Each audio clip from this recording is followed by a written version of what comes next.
சளிக்கான மருத்துவம். சளி எவ்வளவு தான் இது பண்ணாலும் போக மாட்டுது. ஏன்னா, நம்ம குடிக்கிற தண்ணி சரியில்ல, சுவாசிக்கிற காற்று சரியில்ல, நம்ம சாப்பிட்ற உணவுகள் சரியில்ல. அப்போ எந்த வகையிலயாவது சளி வந்துரும். எப்படியாப்பட்ட ஆளா இருந்தாலும் வந்துரும். அத போக்குறதுக்கு முக்கியமா ஜாதிக்காய், மிளகு, காட்டு துளசி, தேன், முந்திரி பருப்பு இதெல்லாம் கூட்டு கலவையா சேர்ந்து இப்ப நம்ம மருந்தா தயாரிக்க போறோம். உடம்புல சளி எதனால வருது அப்படின்னாக்கா, நம்ம சாப்பிட்ற உணவுல வந்து நோய் எதிர்ப்பு சக்தி இல்ல, எனர்ஜி இல்ல.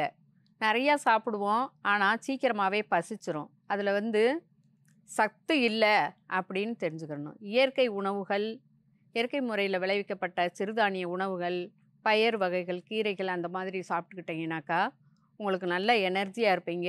ரொம்ப நேரம் வந்து நீங்க எந்த வேலையும் வந்து தைரியமா செய்ய முடியும். அந்த சத்தில்லாத உணவு சாப்பிட்டுட்டீங்கனாக்கா, சீக்கிரமாவே டயர்ட் ஆயிருவீங்க. அதனால நம்மளுக்கு குறைபாடுகள் நம்ம உடம்புல ரத்தோட்டம் குறையிறப்போ சளி ஆகும். நம்ம உடம்புல ஊர்ற அந்த உமிழ் நீரே வந்து சில பேருக்கு சளி ஆகும். அது மாதிரி இருக்கிறதுக்கு நெறையா நீங்க கொஞ்சம் மூலிகை மருந்துக எடுத்துட்டு, இயற்கை முறையில கிடைக்கிற உணவுகள சாப்பிட்டீங்கனாக்கா, உங்களுக்கு சளிய சீக்கிரமா போக்கிரலாம். காட்டு துளசி நல்லா ஒரு கைப்பிடி எடுத்து அரைச்சு, சாறு எடுத்து வச்சிருக்கிறோம். இது கூட ஜாதிக்காயும், மிளகையும் பொடிச்சு எடுத்து வச்சிருக்கிறோம். துளசி சாறு கூட சேர்த்துக்கிறணும்.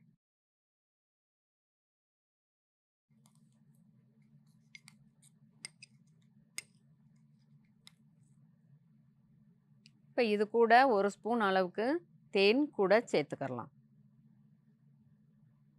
முந்திரி பருப்பு இந்த சாரோட 2, 2 பருப்பும் கூட சேர்த்து, இந்த சாரோட இப்படி எடுத்து நல்லா மெண்டு மெண்டு சாப்பிட்டீங்கனாக்கா, சளி உங்களுக்கு கொஞ்சம் கொஞ்சமா நெஞ்சு சளியா இருந்தாலும் பழுத்து இத வந்து தொடர்ந்து ஒரு 40 நாளைக்கு சாப்பிட்டுட்டீங்கனாக்கா, உங்களுக்கு அந்த சளின்றதே இருக்காது.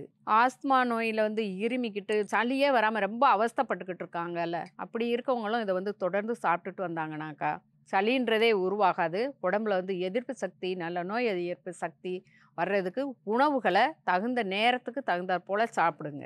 சளிக்கான மருந்து ஜாதிக்காய், துளசி, தேன், மிளகு, முந்திரி பருப்பு இதெல்லாம் கூட்டு கலவையா சேர்ந்து மருந்தா தயாரிச்சிருக்கோம். இத அப்படியே குடிச்சிட்டு வந்தோம்னா, சளி கொஞ்சம் கொஞ்சமா குறையும். சளி குறையறதுக்கு இது ஒரு சிறந்த மருந்து. இந்த மருந்த பயன்படுத்தி பயன்பெற வேண்டும் என்று கேட்டுக்கொள்கிறேன்.